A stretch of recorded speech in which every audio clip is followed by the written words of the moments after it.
From getting in a scrap with Shimaev outside the cage, to beating each other to a pulp when he faced off against Yoel, here's why fighters are actually scared of Paulo Costa. He almost threw hands with Khamzat of all people. This happened a while ago, in the lead up to UFC 279, when Khamzat was supposed to face off against Diaz for his retirement fight. Apparently, Paulo sided with Nate and said that he was confident that Khamzat would lose. He even said that he'd be able to mess Khamzat up by himself. Khamzat clearly didn't like that. And when they saw each other at a UFC performance center, everybody there knew a storm was coming. They both threw insults at each other and threatened to beat each other up. There was a video clip that surfaced on the internet that showed most of the altercation. In it, Khamzat is seen calling Costa a coward and mentioning his fight against Adesanya. Always and don't care, brother. I'm gonna take his head and all that. The Boers said that he'd do even worse damage than Izzy did, and that if Costa wanted to fight, he was down to fight right there and then, telling him to come down from the ring so he could beat him up. Thankfully, they both had their teams present and were held back. Nobody actually ended up fighting, and Khamzat was soon seen leaving the scene. And go fight against the tops of my division, the top. Still though, it's pretty clear that Costa is ready to throw down, anytime, anywhere. That alone makes him a terrifying dude to mess with.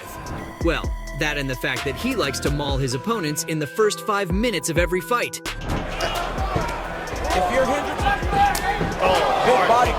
When Costa first entered the UFC, he was insanely scary. His entire career up until that point had been based around his ability to completely decimate his opponents in less than 5 minutes. I mean, his average fight time was a little over 2.5 minutes. The point I'm trying to make here is that Costa was a menace, and nobody wanted their face rearranged in less than 3 minutes. Paulo was so good that he got to fight on the main card of the UFC in just his second fight with the promotion. Imagine wowing Dana that much, and so soon. One of the biggest reasons that Costa rose to fame so soon was because of the time he entered the game. See, Brazil didn't have a lot of major MMA superstars left in the scene.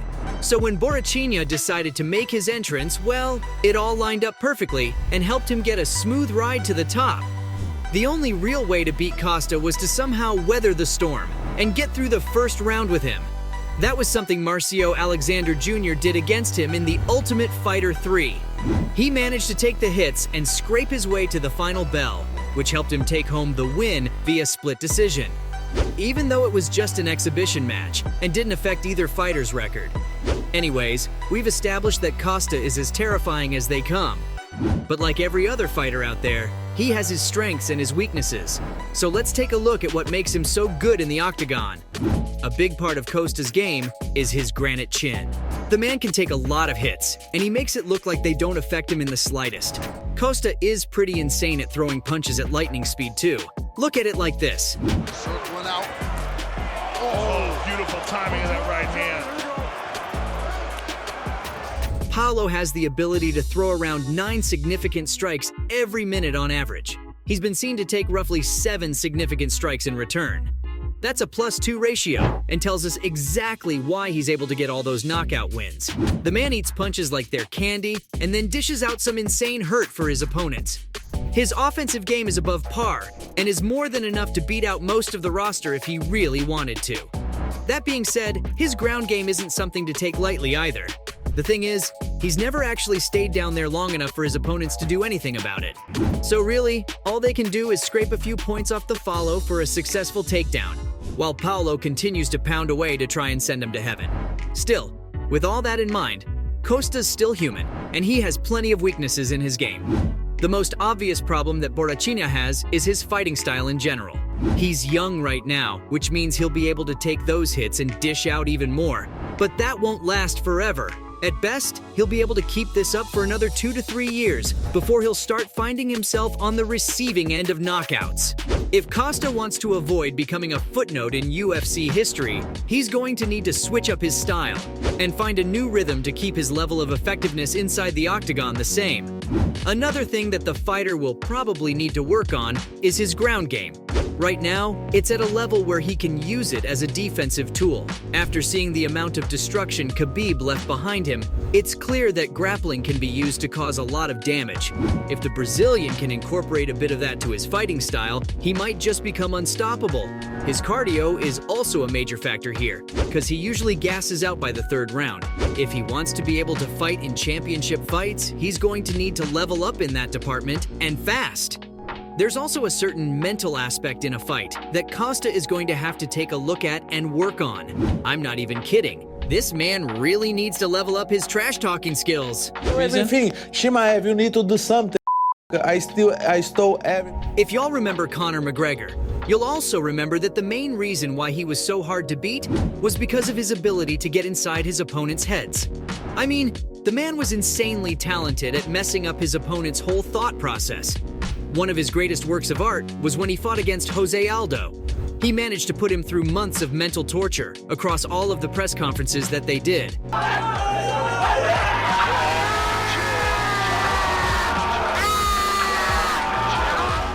This made him slip up in the octagon and resulted in Conor snatching away the title with ease. Costa's going to need to try and get up to that level of trash talk. Just telling someone you'll beat their ass isn't enough anymore. The game's changed, and now it's all about getting into your opponent's head and living there rent-free. Costa's altercation with Khamzat was a great example of him getting under Khamzat's skin. And that's something that he should try and take advantage of if he ends up facing him sometime soon. Anyway, remember how I mentioned how brutal Costa can be in the cage? Well, his fight with Romero was the perfect example of how bloody his bouts can become. When people say UFC fighters are modern-day gladiators, I'm pretty sure they're referring to the Paulo versus Yoel fight. I mean, that fight was on a whole new level. As soon as the first bell rang, both men were at each other's throats. Costa in particular came out swinging and didn't look like he planned to slow down till he had Romero knocked out on the ground. Yoel wasn't one to back down either, and managed to trade blows with Costa. There was a point where Costa managed to land a clean hit on the Soldier of God, and ended up rocking him. But it wasn't long before Romero countered and managed to land a clean hit of his own on Paulo. With both dudes rocked, things seemed to slow down a bit in the second round. Romero switched up his style and started playing things a bit more tactfully. Borrachinha still didn't seem like he wanted to slow things down and kept trying to knock Yoel out. The fight went like this for a while before Costa finally started to gas out. That's when he realized that he needed to take things slower or he wouldn't make it to the end of the fight. At the end of it, both men were battle-scarred, and it honestly looked like they'd been through hell. It's fights like these that show just how tough Costa is and why nobody would willingly want to face him. The man might have gotten older, but that's just made him a whole lot more wiser, which means right now, he's more dangerous than ever. So, from beating each other to a pulp when he faced off against Yoel, to getting in a scrap with Khamzat outside the cage, that's why fighters are actually scared of Paulo Costa.